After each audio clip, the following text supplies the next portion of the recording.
On next Tuesday, we've got the presidential election, perhaps the biggest popularity contest in the United States, happening every 4 years.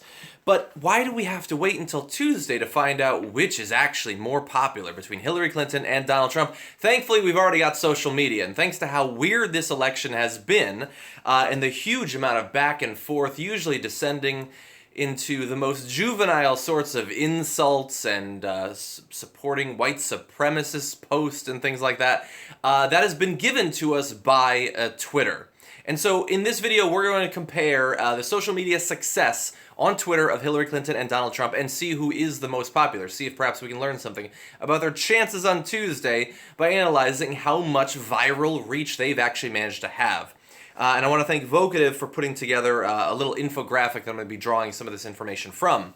So the fifth most popular tweet for Donald Trump was an announcement of Mike Pence being his presidential running mate, and that he's going to have a press conference on it, receiving 39,000 retweets for that. Now, this is not normal for Donald Trump, that it's just this sort of campaign business that got spread so widely, but in this case, the fact that he's choosing his vice president, obviously very important, and he got a lot of spread for that. And in fact, it beat Hillary Clinton's fifth most popular tweet, which was just the word proud attached to an image of the LGBT flag over the word history. I believe it was to commemorate when the Supreme Court decision made gay marriage the rule of law across America.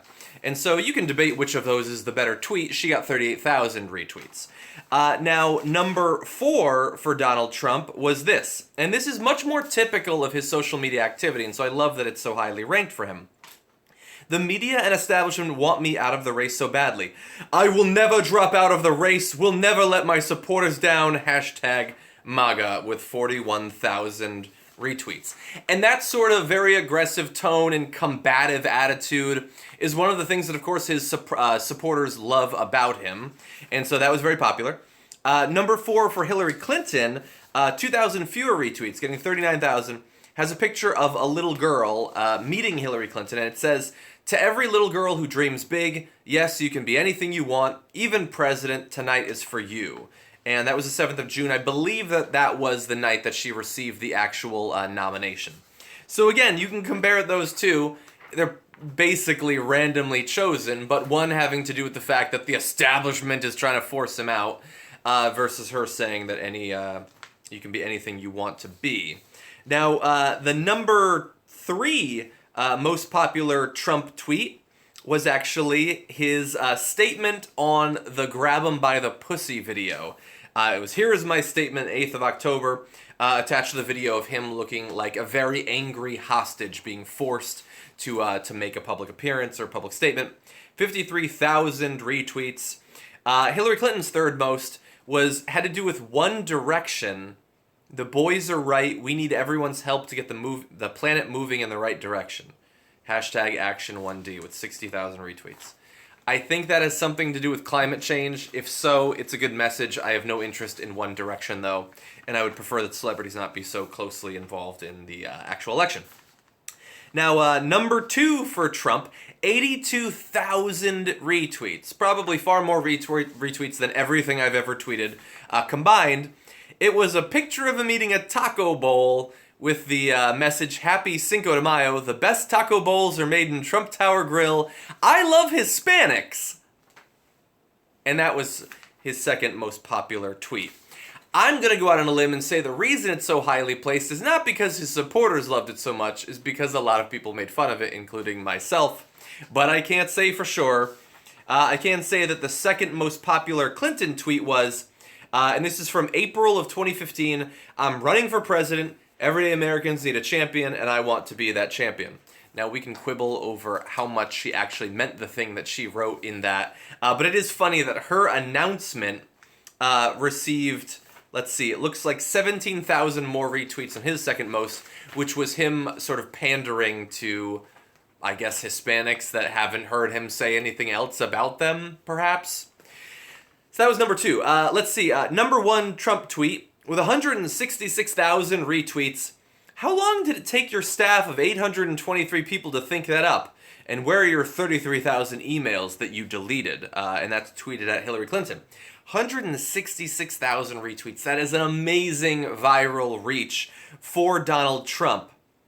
The problem with it is, and the reason this is a loser Donald, is because that was him responding to the #1 Clinton tweet, which got 508,000 retweets. Delete your account. Now, I'm going to be perfectly honest.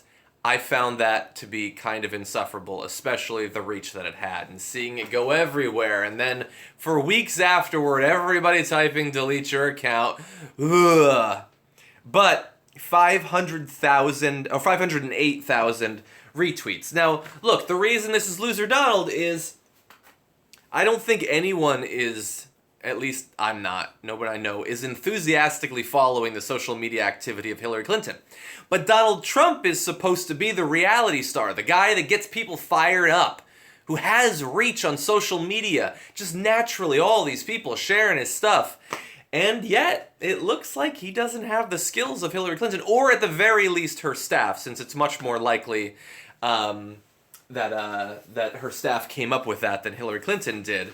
And what's interesting is that the sample that we're drawing these out of is actually very close. Donald Trump, I believe, wrote 8,900 tweets during this election, which is insanity. But Hillary Clinton wrote over 8,000, so it's not that far off. Both of them, by the way, needs to stop tweeting so goddamn much and instead spend some time talking to some policy experts and reading books and stuff. But at least in this front, Hillary Clinton was the more popular tweeter. Now, does that say anything about Tuesday? No, it probably doesn't. But it is fun to rub it in his face that something that he's supposed to be the best at of any politician ever, he couldn't actually defeat Hillary Clinton, who I don't think many people are enthusiastically following on social media. And so on Twitter, he's a loser Donald. Anyway, guys, that's going to close it out for Friday for me. I feel like I've been doing the Young Turks for about 17 hours. We are now headed into the last weekend before the election, an incredibly consequential election, one that is going to shape the face of the country, the face of the progressive movement for the next 4 or 8 years. I've been very clear about what I think needs to happen. The most prominent progressives in the country have been very clear about what needs to happen, and so I won't continue on in that vein. Oh, by the way, I never do any of this self-promotion or whatever. If you'd like to see my tweets, which do not get anywhere near as many retweets, you can follow me at John Idarola on Twitter, which is also what I am at on Snapchat and Instagram. Also on Facebook, I think. It might be something different. Anyway, have a good weekend, guys. Relax a little bit before the election, and I'll see you soon.